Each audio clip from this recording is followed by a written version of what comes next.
welcome back to my kitchen. So today we are going to be taking these bags of cranberries and turn them into an amazing cranberry sauce that we can and put in our pantry to use all year. So let's get started.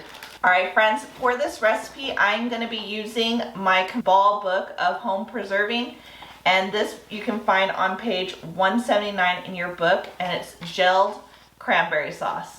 So let's get started. So these cranberries I had in the freezer, and I went ahead and thawed them completely in the refrigerator. We're gonna need 4 1/4 cup of cranberries. I've got my measuring cup.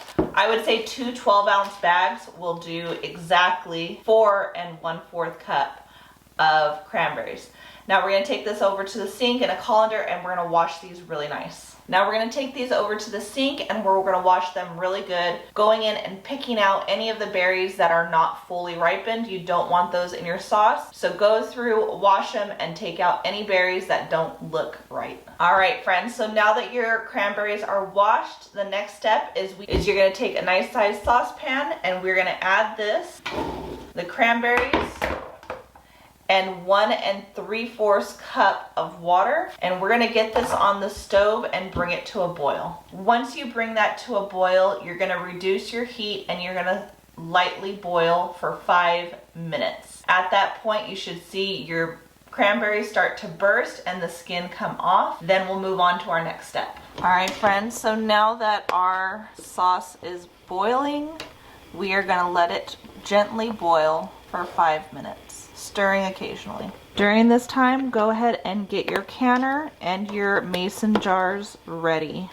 All right, friends, so it has been 5 minutes, and you can see that our sauce is really getting pretty thick. All of our cranberries have broken down for the most part. Now we're gonna go ahead and take this off the stove, and I'll meet you at the counter. All right, friends, so now that our sauce is ready for our next step, you're gonna get either a food mill, your food processor, or in the case I only have a blender, I'm gonna be using my Ninja blender. And you're gonna be working in batches. We're gonna blend this up really good, and then I am going to strain it through this sieve just to collect any of the skin that I don't want in my jelly. I want a very smooth jelly, and this is definitely not going to blend up all those skins. So I'll be putting it through a sieve, and then I will transfer it back into the pot once we are all done to move on to the next step. This color is beautiful.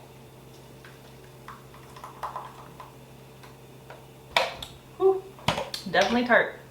You can really taste those cranberries. All right, friends, so I have my pot all cleaned out. Now we're gonna go ahead and strain all of this delicious cranberry sauce.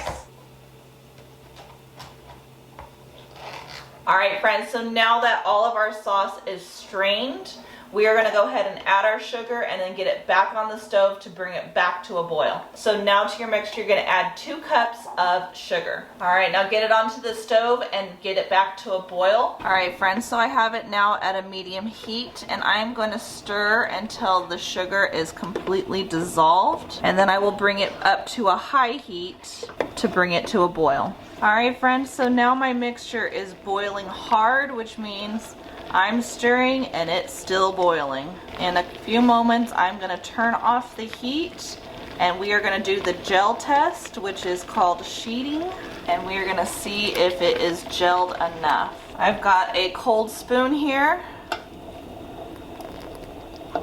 and it is not quite there yet. So I'm going to return it back to a heat and keep going. Make sure you're constantly stirring. All right, we're going to try this again. We are looking for it to be coming off in sheets.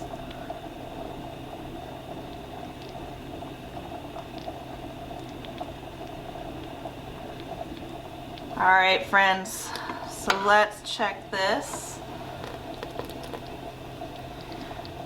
As you can see, it's coming off in big globs.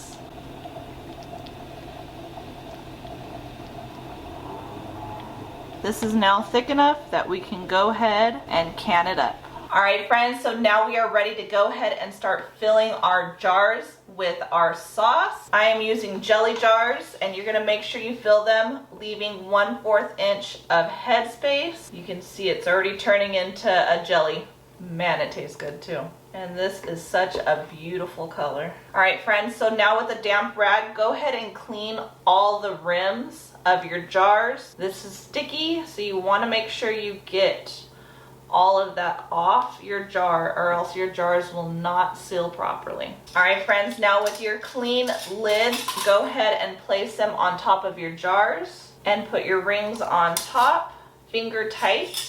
And we're gonna go ahead and place these into our canner. All right, friends, so we're down at the canner and I have my jars completely covered with water. I have got the fire on, bringing it up to a boil. Once it comes up to a boil, we're gonna go ahead and put on the lid, and then we are gonna process these for 15 minutes. After 15 minutes, I will come and remove the lid, and then we are gonna let them sit for 5 minutes before we pull them out of the canner. So I will see you all back in 15 minutes. All right, friends, so our cranberry sauce is done. We're gonna go ahead and pull it out of the canner. Make sure that you're putting it down on a towel. Do not put it on your counter. This is cold and it could shock your jars and cause them to break. So I have a towel put down, and we're gonna go ahead and put our jars on the towel. All right, friends, and there we have our cranberry jelly. It took 3 ingredients: cranberries, sugar, and water, and you've got a perfect jelly that you can use at Thanksgiving, at Christmas, or any time that you just feel like having it with your dinner. I left 1 jar open that I did not put in the canner because I wanted to taste it, and you can see it gelled up perfectly, just like the stuff that you buy in the grocery store. And it tastes even better. This is good. I will never buy store-bought again. I will always make my own cranberry sauce.